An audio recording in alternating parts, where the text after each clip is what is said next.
everybody, welcome back to another book to game comparison video. Today I will be looking at Midnight in Salem. I will start by looking at the novel, which is The Witch Tree Symbol, and was republished in 1975. I'm making the assumption that Her Interactive has, sort of in air quotes, based their game off of this version of the story. And then that game we're looking at is, of course, Midnight in Salem, which was released in 2019. As always, a spoiler alert is in effect, as I will be talking about characters, including culprits, and various events through both the book and game. So let's jump in. So we're starting with the novel. This is The Witch Tree Symbol. It's book number 33 of the Nancy Drew Mystery Stories. And as I noted, it's been republished 20 years after originally published in 1955. I'm assuming Her Interactive has chosen the newer edition to base the game off of. And even if it's not, the two stories I think are still pretty similar, and Her Interactive took such a small element from the story that I don't think it even actually matters which book or which edition of the book we highlight.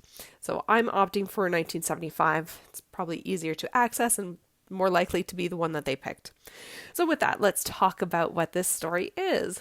So Nancy is asked by her neighbor, Mrs. Tenney, to help her locate some stolen furniture after the two of them discover the theft in this house that Mrs. Tenney had recently inherited. And at the scene of the crime, Nancy finds this note with a witch tree symbol drawn on it as a bit of a threat, and it's recognized as a Pennsylvania Dutch hex sign.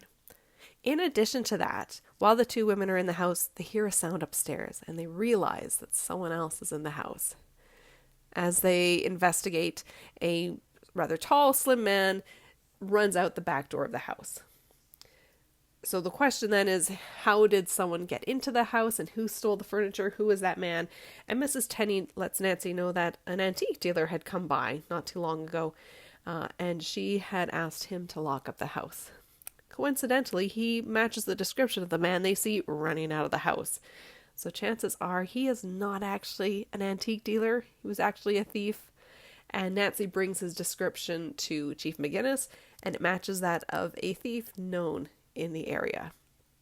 However, Mrs. Tenney is a little uncertain about that. She suspects her cousin, Mr. Zinn, of being responsible for the theft, as there were some pieces of furniture that he wanted, and he is also involved in the antiques world. So Nancy has a few suspects to look at in terms of who is responsible for the theft of the furniture.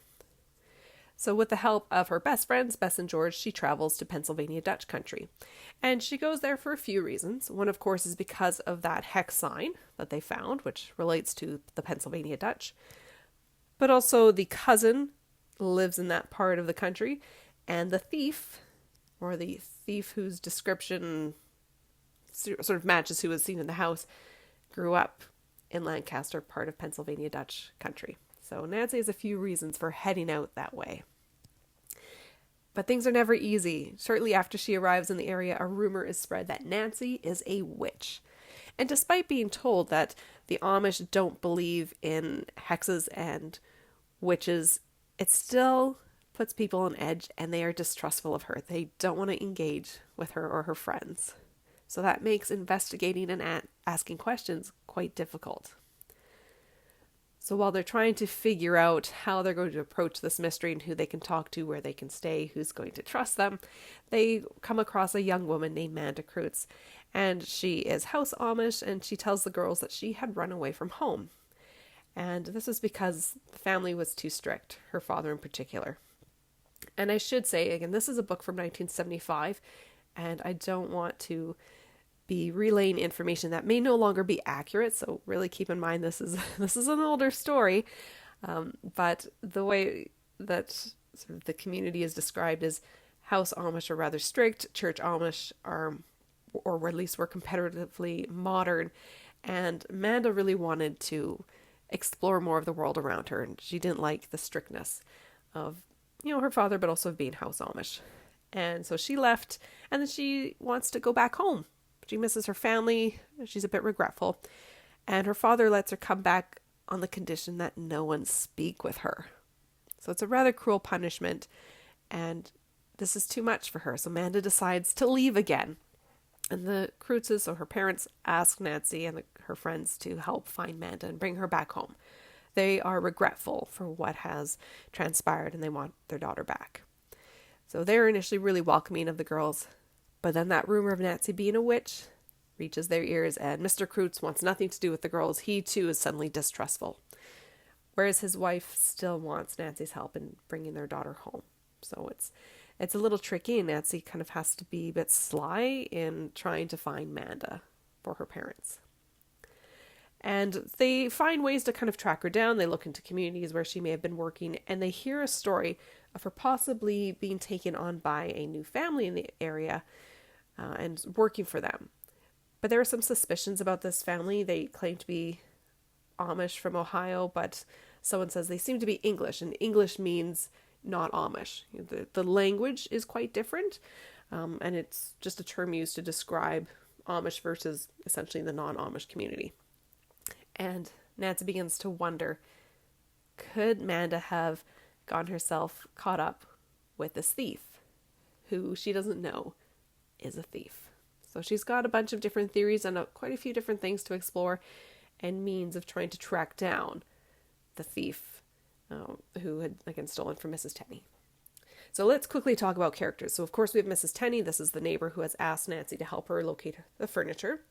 Then we have her cousin, Alpha Zinn, who is also an antique dealer and would like that furniture. And Nancy and her friends do find him and have rather productive interactions with him initially. Then we have Manda, Mr. and Mrs. Kreutz. So they are House Amish. Manda runs away from home twice, and Nancy's trying to bring her back to her family. We then have the Glick family, who Nancy, Bess, and George wind up staying with later on. This is the one family who they can reliably count on. They are church Amish, and they do not fall for the tricks that are being played on the girls and really on the community, trying to make everyone believe that Nancy is a witch. The Glicks are quite firm in saying, like, this is nonsense, this isn't real. They're very welcoming and supportive of the girls, and also introduce them to their Amish community, and creates an opportunity for the girls to learn about their culture. And then finally we have Roger Holt. He is our baddie. He is the one who pretended to be an antique dealer. He is the one who stole the furniture. He is who hires Manda, and she doesn't realize that he's a thief.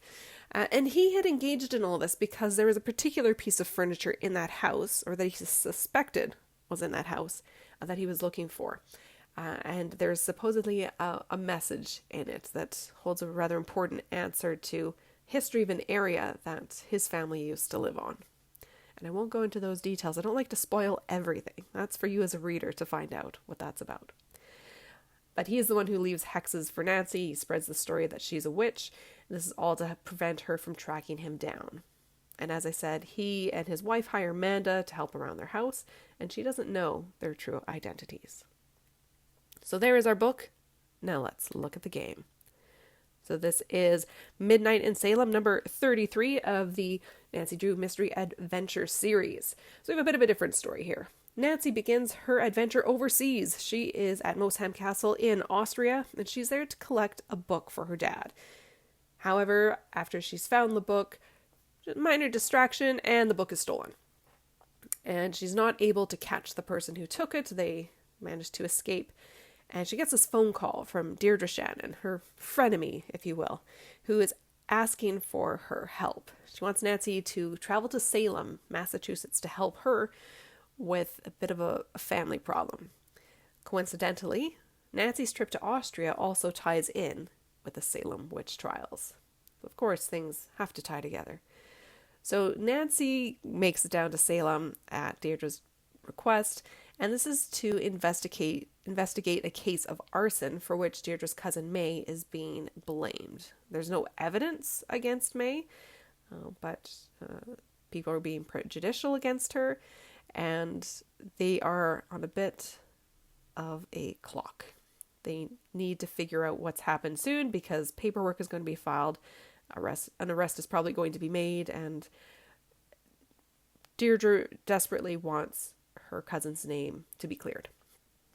In addition to that case of arson, and then of course that theft in Austria, there was a break-in that had taken place at the courthouse that Nancy's asked to look into.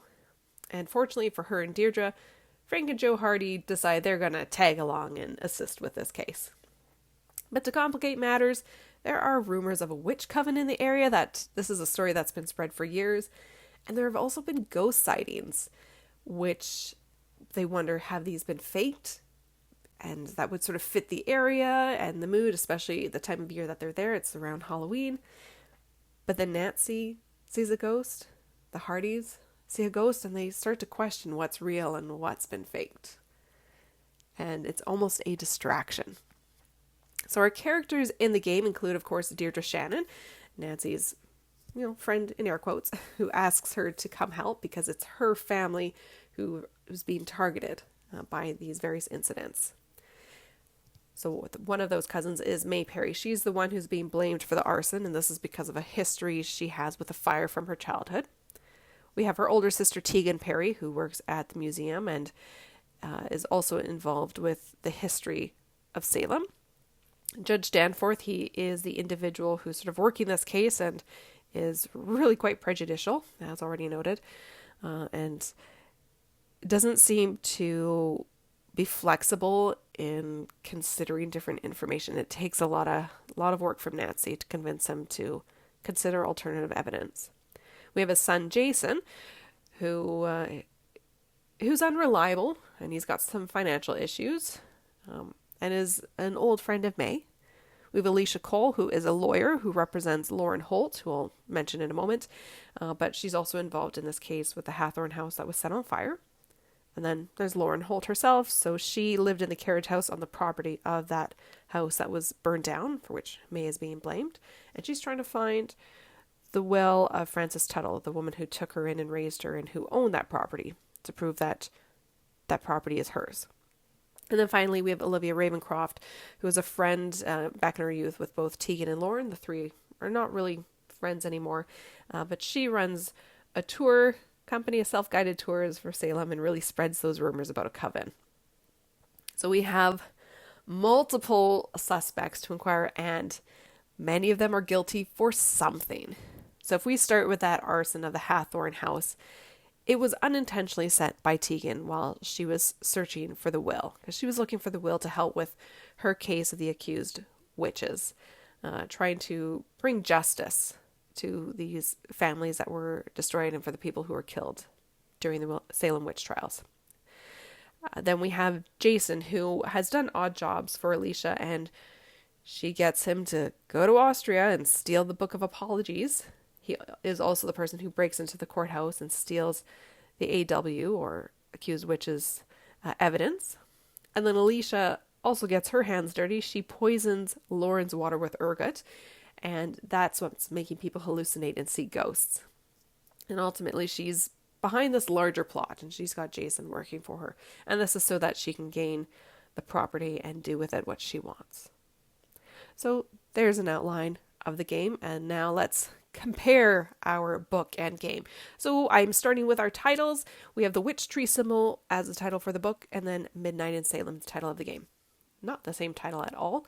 It makes sense that Her Interactive changed the title for the game, as the witch tree symbol doesn't at all relate to the story that they told. They don't have anything about this hex symbol or anything on trees, so they had to change it. They changed it to Midnight in Salem, and this is because, it has to do with the community in which they're in, which is Salem, which is not where the book took place. And, that idea of sort of being frightening at night, and things happen at midnight in Salem. So yes, they needed to change their title so that it fit their game. And then our storylines are quite different. We look at the book first. Nancy, Bess, and George travel to Pennsylvania Dutch country to search for stolen furniture while being accused of witches. And then in the game, we have Nancy, who looks into the history of the Salem Witch Trials, as well as a case of arson and theft. So they're different. Our settings are primarily both set in the USA, which is a nice change. For the book, Lancaster and New Holland, which fall into Pennsylvania Dutch country in Pennsylvania, United States, versus briefly Austria for the game, but primarily Salem, Massachusetts. So we do have different locations. So now let's look at the characters, and we have a few characters who somewhat overlap. So we'll start with Mrs. Tenney and Deirdre. So this is the person who requests Nancy's help. In the book, Mrs. Tenney discovers the theft of furniture with Nancy, and she suspects her cousin is responsible for this crime.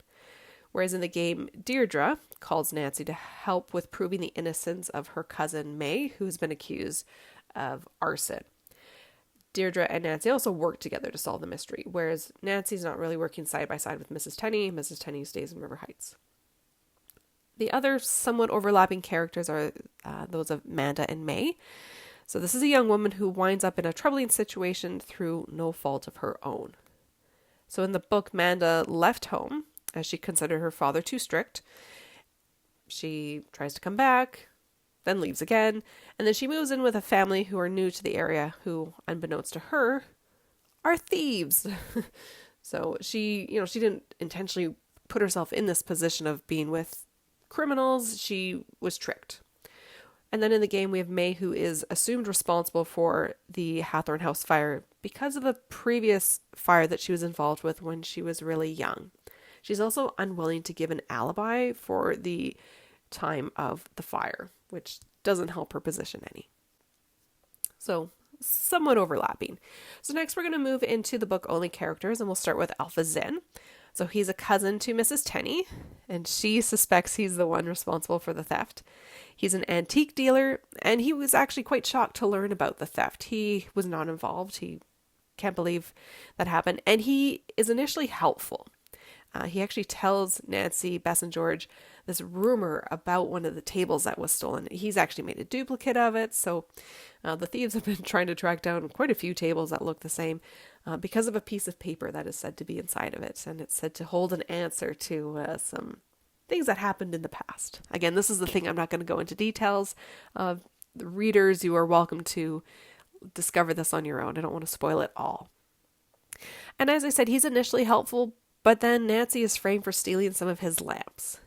And he comes around, but just can't really trust her anymore. So that relationship with Nancy and Mr. Zinn comes to an end. And this is the doing of the Holts. They planted the lamps and called in to the police. Actually, I can't remember if it was the police or to Mrs. Zinn to say that, this witch has stolen your lamps, and then that incident unfolds. So you used to be helpful, but then it gets soured. Okay, so now we're going to move on to the Krutz family. So these are Manda's parents, and they're house Amish, and they initially ask for Nancy's help in finding their daughter, but after they hear that rumor of Nancy being a witch, Mr. Krutz at least is very distrustful of Nancy. He wants nothing to do with her. Mrs. Krutz secretly asks her to continue helping and bringing their daughter home.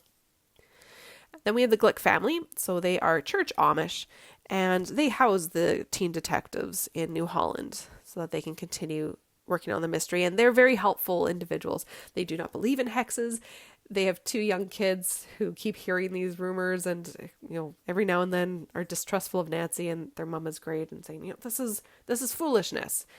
Nancy, Bess, and George are great young ladies. They're here to help. So they're very supportive of the girls in their efforts, and they also introduce them to the ways of the Pennsylvania Dutch community. So it's a great learning opportunity for the trio. And then finally, we have Roger Holt. He is our culprit. He grew up in Lancaster. Again, that's within Pennsylvania Dutch country. So he's familiar with their ways and the language. He'd moved away. He's then moved back. He's trying to reclaim some old property of the family, and he's the thief. He stole Mrs. Tenney's furniture, looking for that specific table that holds the secret to some historical events. So those are our book characters and our overlapping characters as well. Now let's look at the game characters. So we'll start with Tegan. So cousin to Deirdre, this May's older sister, and she works in the Salem Museum and is the head of the Accused Witches Association.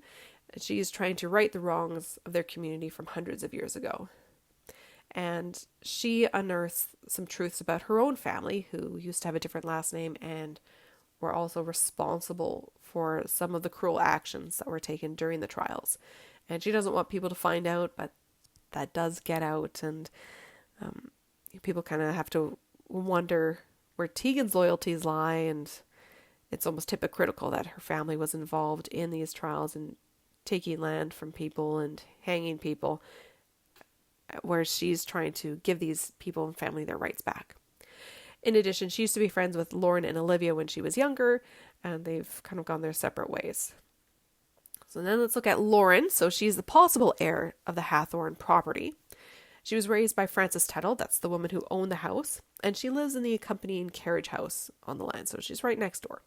And she's trying to find Frances Tuttle's will to prove that she's the rightful owner of the property, rather than it going to the state. And her lawyer is Alicia Cole. And in addition to this, Lauren also claims to have seen ghosts on her property. And then our third friend within this old friend group is Olivia. She makes a living through self-guided ghost tours within Salem. She spreads the story of a local witch coven. She also fakes some hauntings in the cemetery and the woods, but she also eventually sights the ghost that Nancy and the Hardys see as well. We also have Judge Danforth. He's a colleague of Carson Drew, so Nancy's kind of familiar with him, but they don't really know each other.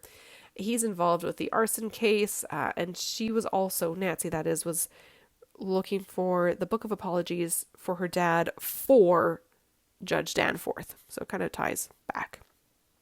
And the judge is trying to make a conviction with regard to this arson case, and he's really pointing blame on May because of her prior history.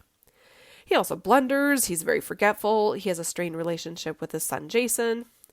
He does share with Nancy that there was a break-in at the courthouse in their evidence room and that all the evidence to the AW case was stolen. So he does kind of want help, but he's pretty stubborn. We then have his son, who is sort of secretly a friend of May, and he's really struggling just in terms of being an individual, being himself, but also just financially, which is how he gets roped into committing crimes. Even though he plays cool, he is irresponsible. He's done odd jobs for Alicia, which then morphs into doing criminal jobs for Alicia in Austria and Salem. And then finally, Alicia herself, she's a lawyer, she represents Lauren, and she also works with the judge in the courthouse. And she's ultimately responsible for the crimes that Jason committed. She sent him to Austria to steal the Book of Apologies. She had him break into the evidence room to steal that evidence. She also, as I said earlier, gets her hands a bit dirty. She poisoned Lauren's water supply with ergot. And she does all this so that she can ultimately gain ownership of the land. She has a plan for how she's going to get it herself. So those are all of our characters. Now we're just going to look at a few different elements, some that overlap, some that are different. So we'll start with season. So the book takes place in August, whereas the game is clearly set in October. So, a few months apart, but I like that they're very similar times of year. And it makes sense that Her Interactive chose October, because when we're talking about witches, we think of Halloween, we think of the spooky season. So atmospherically, this is a really smart decision to make, to change our time of year to, mid-autumn. That's perfect. We then have an element of witches that comes up in both stories, and it's this element that I say Her Interactive took from the book as their inspiration for the game, and it's pretty much only this element. So in the book, we have Roger Holt, who spreads the rumor that Nancy is a witch, and this is so that others will avoid her and he can avoid being found. Whereas in the game, Nancy learns about the Salem Witch Trials. It's one of our main themes. Olivia also spreads that story of there having been a local witch coven in the area, and she also jokes that Nancy is a witch. So yeah, we've got witchiness throughout both stories. We also have this inclusion and importance of cousins. So in the book, Mrs. Tenney suspects her cousin is responsible for the theft of the furniture of their Aunt Sarah's house, whereas in the game, it's Deirdre's cousin who's blamed for the arson. So we have they're both being blamed for something, but the person who asks Nancy to help in the book, that person believes the cousin is guilty, whereas in the game, the person does not believe their cousin is guilty. So we've got that little element there that I kind of appreciate. I don't know if that was intentional, if Her Interactive actually picked up on that. I'm curious about that. Kind of wish I had an answer. We then have the concept of crimes against historical property.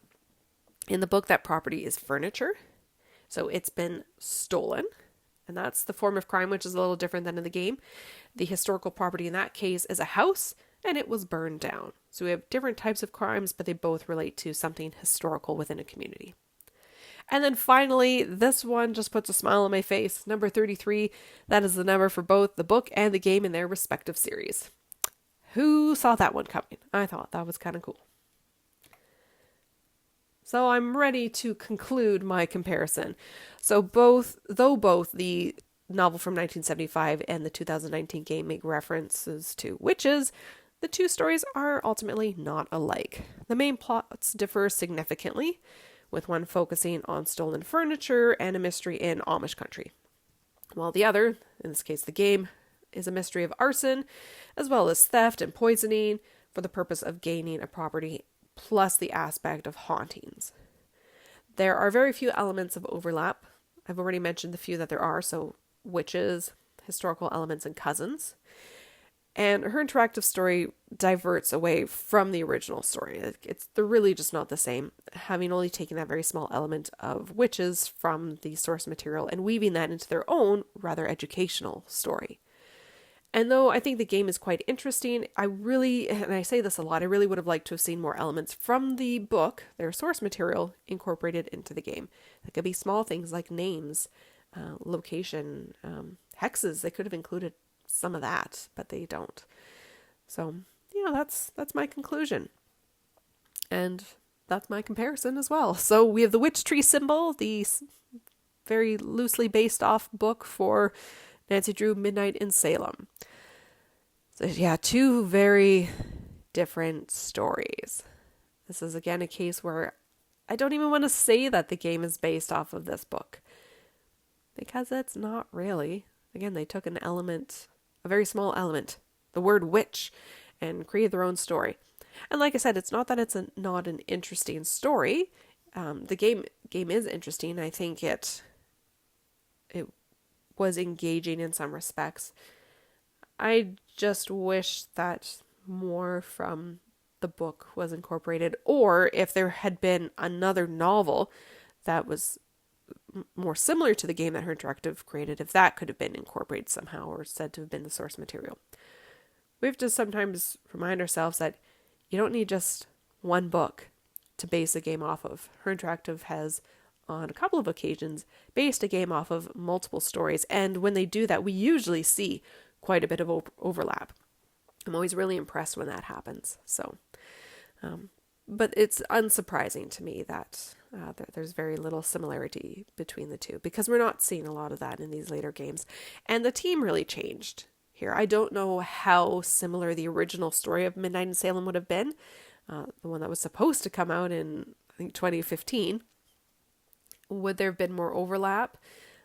How different was that original storyline with the one that was created into a game? Like, what really changed? I wish I had the answers to that. I think that would be fascinating to dig into. But yeah, there we go. I'm going to leave it there. Thank you very much for watching and or listening to this book to game comparison video, and I will catch you all in the next one. Bye-bye.